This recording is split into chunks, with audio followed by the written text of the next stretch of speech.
Here's a segment from a recent Gun Talk radio episode. You can listen to all the Gun Talk radio podcasts however you tune in, or check out guntalk.com for more. So let's switch down to Texas right now. A federal judge has ruled that Texas cannot ban 18 to 20-year-olds from carrying handguns.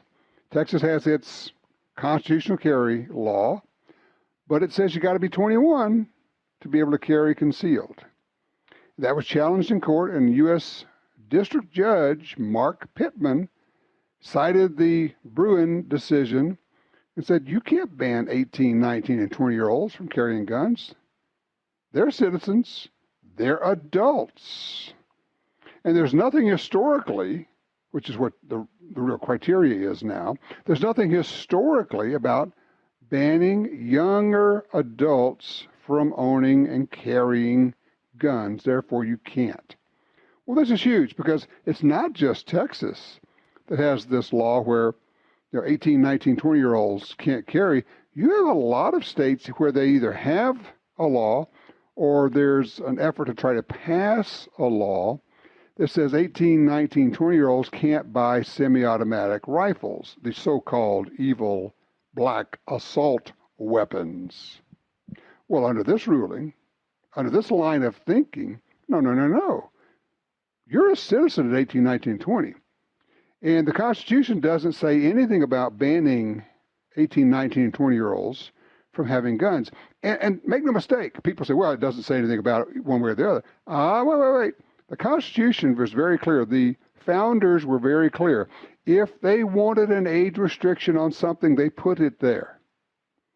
Look at the specifications for running for president, for being a senator. They put the age limits in there when they wanted them, and they didn't put them in when they didn't want age limits. All right? So that's kind of the first deal there. All right, let's do this. Let's jump to line one. Matt's with us out of Progressive Springs, Colorado, with a range report. Hey, Matt, talk to me. Hey, Tom. Hey, I got a little range report for you. Been out at the range shooting my Glock 17 Gen 5 MOS with a Hullison red dot. Yeah? I was shooting a 12-inch target at 100 yards and landed 5 rounds on the target. And at 75 yards, I was shooting a 6-inch steel plate and landed multiple hits on it as well. Are you new to red dot sights? I mean, is this kind of a revelation for you at this point? No, I've had it for a little while on my Glock 17. I actually recently just got one for my Glock 43 as well. Hasn't come in yet. Why do you think you can shoot so well with the red dot? Maybe because there's one focal plane. Mm-hmm. Yeah. And just, I don't know, it just seems easier to me. Do you find that it also reveals errors or shortcomings in trigger press? I believe it does. Very much so, yes. I mean, what we're saying is that with the iron sights, their iron sights are a little crude. If you're really good, you have really good eyesight, you can use iron sights and it works well. But with the red dot, man, you can see that thing dancing around, and you can actually see it move when you start to press the trigger. If you're yanking the trigger, pulling the trigger down, you can see the movement of the red dot. You go, oh, there it was. And you start working on that. So here's a question for you. Are you switching to red dot for your carry gun? Yes, I'm going to, yep. Okay. Well, very good. Well, look, when you can hit targets with a 9mm Glock at 100 yards reliably and consistently, you're doing something right. You're doing a lot of things right at that point. Yeah. Well done. Congratulations, and thank you for the range report. That is exactly what we're looking for. That's good stuff. Thanks, Matt. I appreciate that. Let's do this. Ray, don't go anywhere. I'll get back to you. 866-TALK-GUN. I'm Tom Gresham. We'll be right back with more Gun Talk. Can you even believe it? A 2-day shooting class where you come away with a free gun. Yeah, we'll have those details before too long. A lot of things going on. A lot of news breaking all over the place. And it's just flat out killing me that the news that we have or sitting on is embargoed until this week. And I am one day away, and I can't talk about it today. There are 3 new guns being announced this week. And so if you want to know about them, be the first one to know about them, you need to go over to the Gun Talk Facebook page or sign up for the alerts from Gun Talk at guntalk.com. And we have videos on all those. We have them in. We've shot them. We've shot the videos. And we can't release them yet because we honor our word. If we tell somebody we're going to honor an embargo, we do. It's kind of like taking out a student loan and promising to pay it back and then not. Well, I'm not going to go down that rabbit hole. 866-TALK-GUN or give me a call at Tom Talk Gun. Ray called in on 2 out of the Bronx in New York. Hello, Ray. What's on your mind, sir? Hey, Tom. Listen, I'm sure you know David Codrea. Sure. God, so much stuff. I can write with both hands. Anyway, he had a column where he took the American gun industry to task. I'm surprised he didn't throw Glock in there too while he was at it.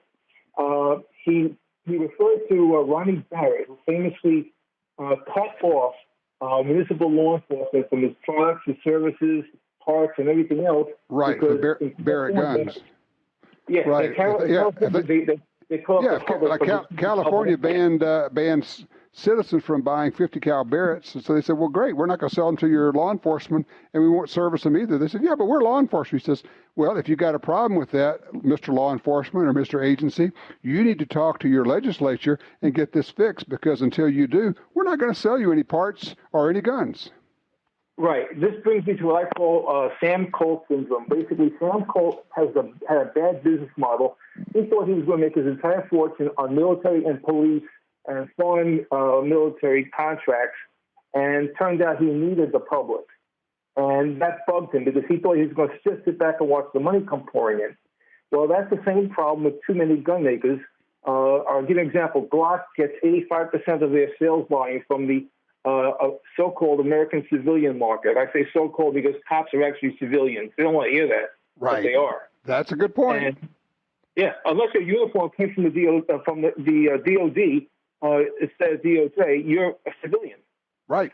So anyway, if those companies got together as a whole and said, here's what we're going to do. No more service, no more parts, no more sales until your police chiefs and your city council get off the gun owners' backs. Yep, exactly right. And the thing is, I mean, here's the thing you got to understand. Look, I appreciate the call, Ray. The thing you got to understand is that the gun companies cannot get together and make that decision. That would be, frankly, would be illegal.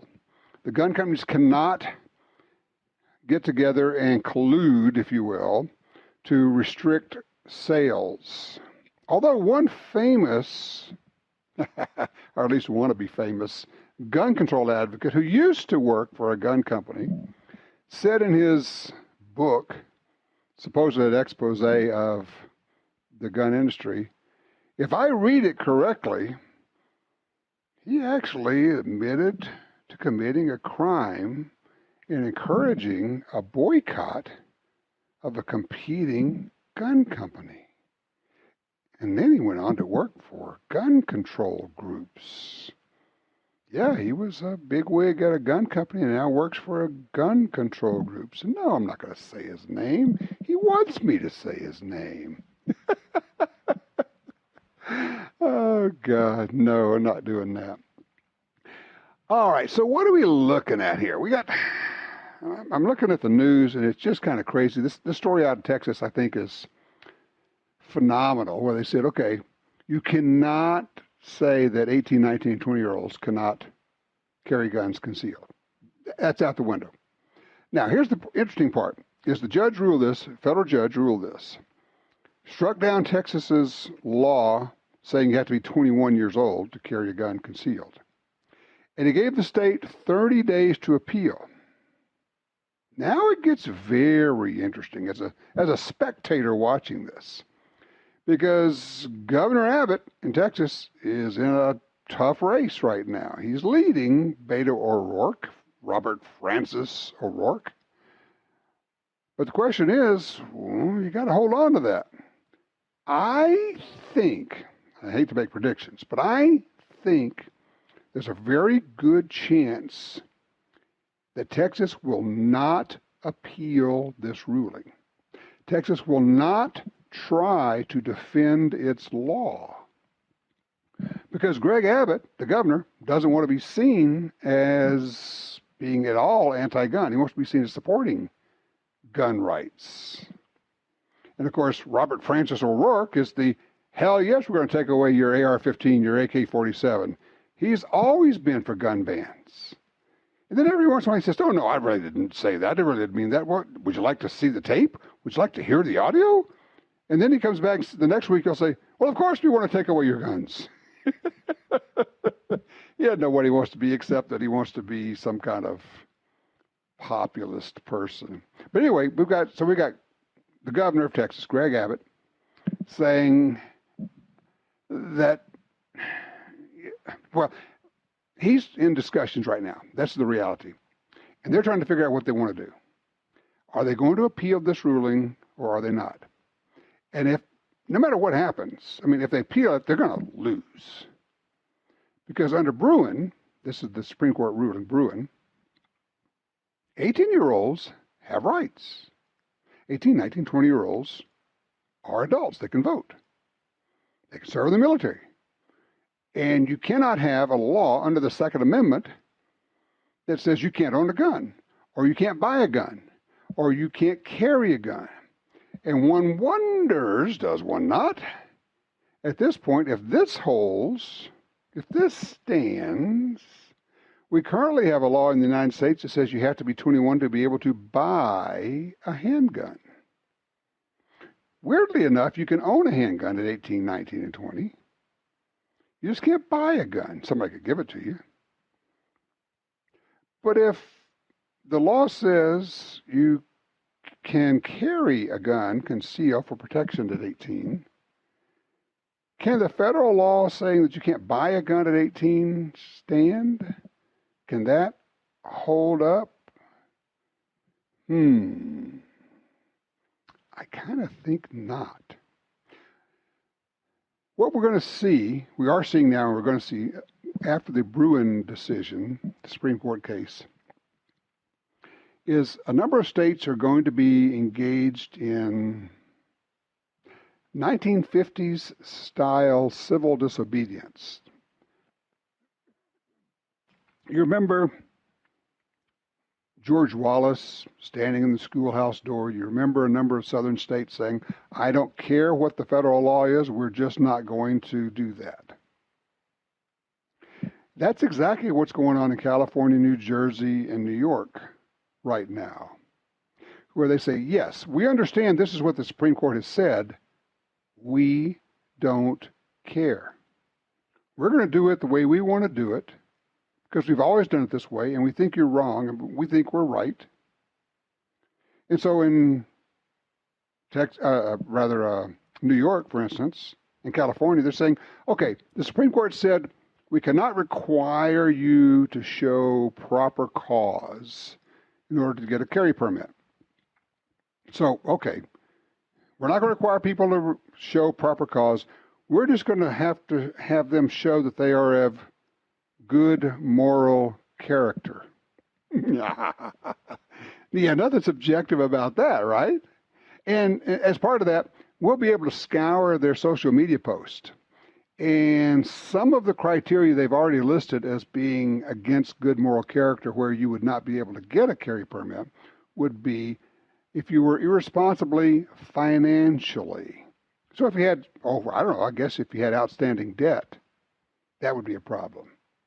If somebody put a lien on something and you had paid it off, but the lien never got recorded, taking the lien off, never got recorded, you could be prohibited from getting a carry permit.